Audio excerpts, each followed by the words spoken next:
Lin-chan and Dimi-chan play games. Hello and welcome back, everyone. Hi. So, we're switching controllers, so I'm giving this Puyo Puyo thing a try. How do you play? Oh, it's fast. You were in the last episode. You were teaching me how to play. Now you're asking. Yeah, but now I'm like buttons wise. You don't. I don't know.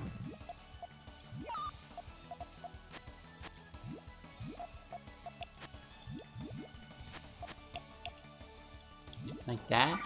Sure. Oh. Wait, there it goes.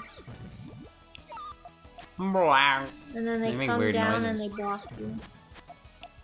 So, on the topic, that came fast. They really come flying down. On the topic of stuff I found on the internet. Were we on that topic? Yeah, that was how we got into the whole toothpaste thing. That's the last episode. Yeah, so we're continuing the topic. Okay, if people never listen, they don't know we were talking. Oh, that gives them an opportunity to check back on our previous episode. Anyway, so I was listening in on some conversation that other people are having, as you do on the internet. You East reader. You reader, you. And they were talking about like how in human speech, lots of what we do and lots of what we say is very redundant. And what I mean by that is, like, if you think about English, for instance, you have things like plurality, right? Mm-hmm. So, what's an example? Examples are good. Say I have 5 cats. So you do 2 things in English. You say 5, and you say cats with an S, right? Mm-hmm. And basically, like, you might think to yourself, hey, isn't that kind of pointless? Like, what's the point of having that extra... A plural number and a plural noun, right? Yeah. Like, what's the point of having all that extra information? Because it's like, just redundant. And it turns out, in human speech... Oh, jeez. In human speech, it's very useful to have all that redundant information because I'm being destroyed. It's very useful to have all that redundant information because while you're speaking, you're not necessarily speaking in the clearest of environments. It's not like a computer where like it's speaking on a channel that's uninterrupted and it's pure digital, you know? Kind of like in old TV when you would watch something and you'd see like the noise every now and then. You have to go and stand up to adjust the antenna to see it properly. Mm-hmm. Yeah, that's what I mean by like a noisy channel. And human speech is in an inherently noisy channel. Like there's noise all around us. Other people talking, other sounds going on.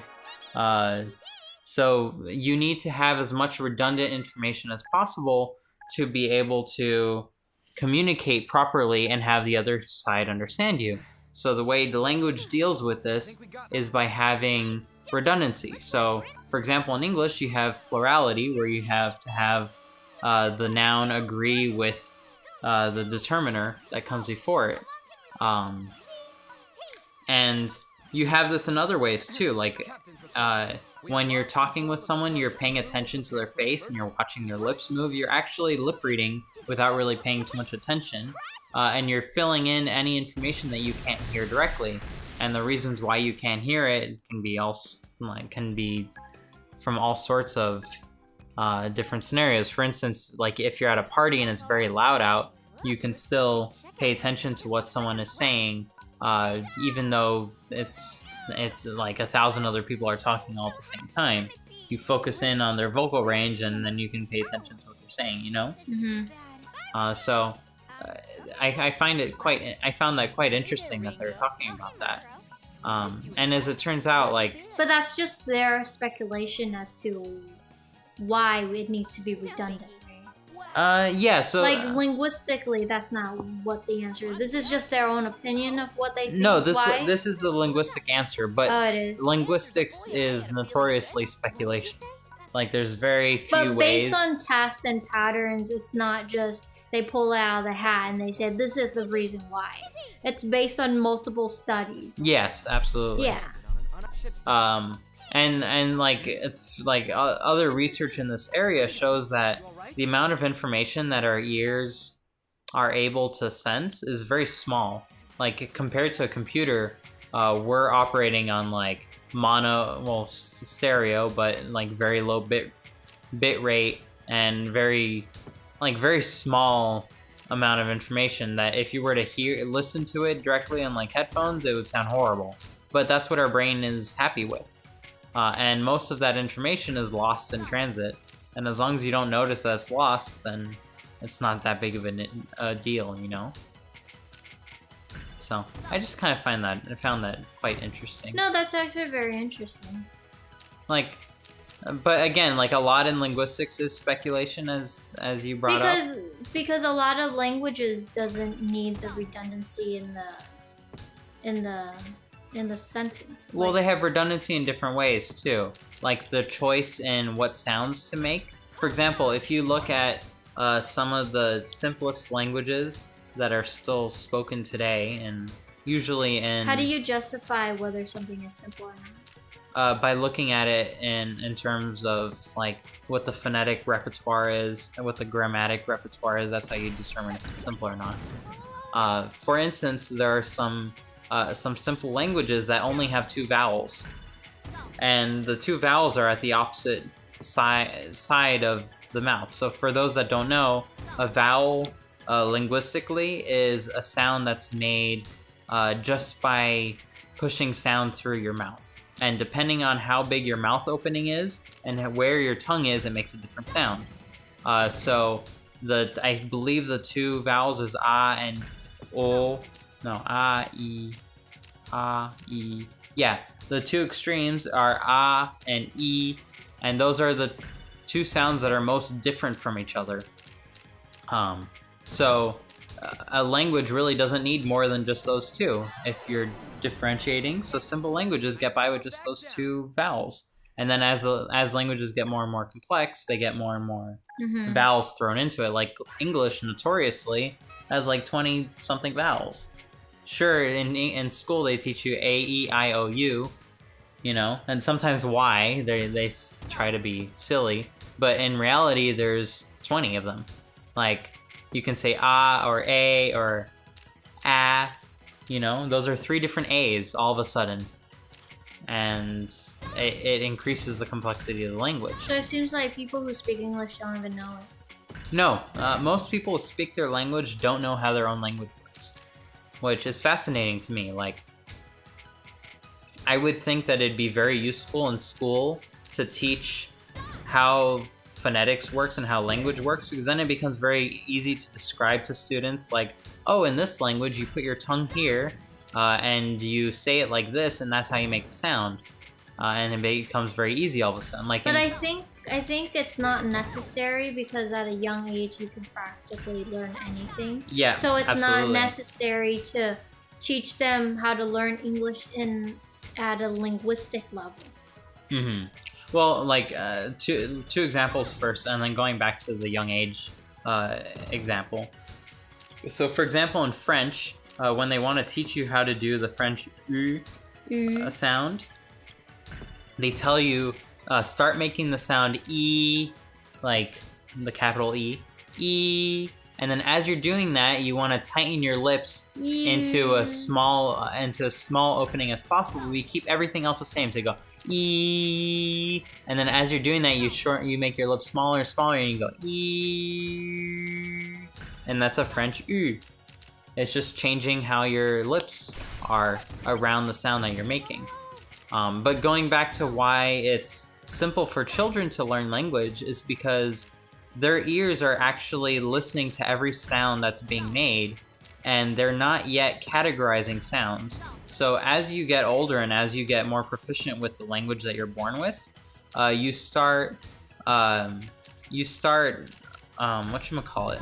compartmentalizing the sounds according to the language that you know, which means that after a while you're not even hearing the sounds that another language could produce. So when someone says like, "Oh, you're not saying it correctly," that person that's not saying it correctly can't even hear what they're doing wrong for the most part. You know? Yeah. So, like I don't know if I want to say famously, but a good example of this is in Japanese. So Japanese is a very simplified phonetic structure where every sound is a consonant followed by a vowel. So you can't have two consonants next to each other. Like you can't have tree. You have to say turi. You lost? Yeah, again. Again. One more time. One more time. You got this. So you can't have like two consonants next to each other. You have to separate them by vowels, which means that whenever a native Japanese speaker hears like an English word or a word from another language that has multiple consonants, they automatically hear the vowels that go in between without really paying attention to it. And if you ever try to correct them and they're not trained to speak another language, they will not hear what you're trying to correct. Like, it just won't even enter the brain that way. The ears, well, not their ears, but the part of their brain that processes what they're hearing is not even going to hear the different sounds, which is quite interesting. So, we can get back on that next time. Bye, everyone, while Lynn continues the game. Well, you can't just bye, everyone. I'm still playing. Yeah, well, you'll still be playing when we come back. No. No? Let me finish. Like, what? Okay. Continue. Who cares if this one goes over?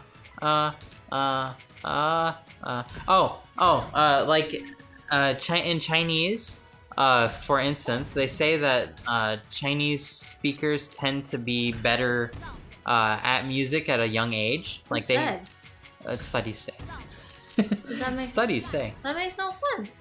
So specifically, they say that Chinese children tend to have perfect pitch while... I think it's not because they're Chinese, it's because they have crazy Chinese parents. Maybe. Maybe, but there are crazy Western parents as well. And not everyone ends up with perfect pitch. However, speakers of a tonal language tend to have perfect pitch if also trained musically. That's wrong, because I speak Vietnamese. You were never trained musically. Did you hear what my conditions were? No, I didn't. No? Okay. I don't listen to you. I know. So speakers of a tonal language like Vietnamese or Chinese, if Lynn had studied music at a young age, she would have perfect pitch because the language teaches your brain to hear those tones at such a young age, which means that your ears now can pick up the tones very accurately. And again, the reason why you need to study music as well is so that way you get that musical input at the same time, where you can hear the different tones of music. Otherwise, you don't even hear the different notes. Like they sound the same to you. You know? They do sound the same to me. So I suck at music. So you can say do re mi fa sol la si do all you want, and Lynn is gonna say, Kevin, say the words. I'm just gonna die now. You're just gonna die now? Yeah, I like to just kill it. You fought hard, and you got apples banging you on the head. I got so much more points than she did, but she keeps killing me. I don't understand. Is that a she? So I don't know how this game works. I have a lot of points, but I keep getting killed. I mean, you need to beat them. It's not the points. Oh, we'll beat them next time. Okay. Bye, everyone. Bye. Bye, Chan-chans. Bye. Linh-chan and Dimi-chan and Linh-chan and Dimi-chan chan chan chan. Linh-chan and Dimi-chan and Linh-chan and Dimi-chan chan chan.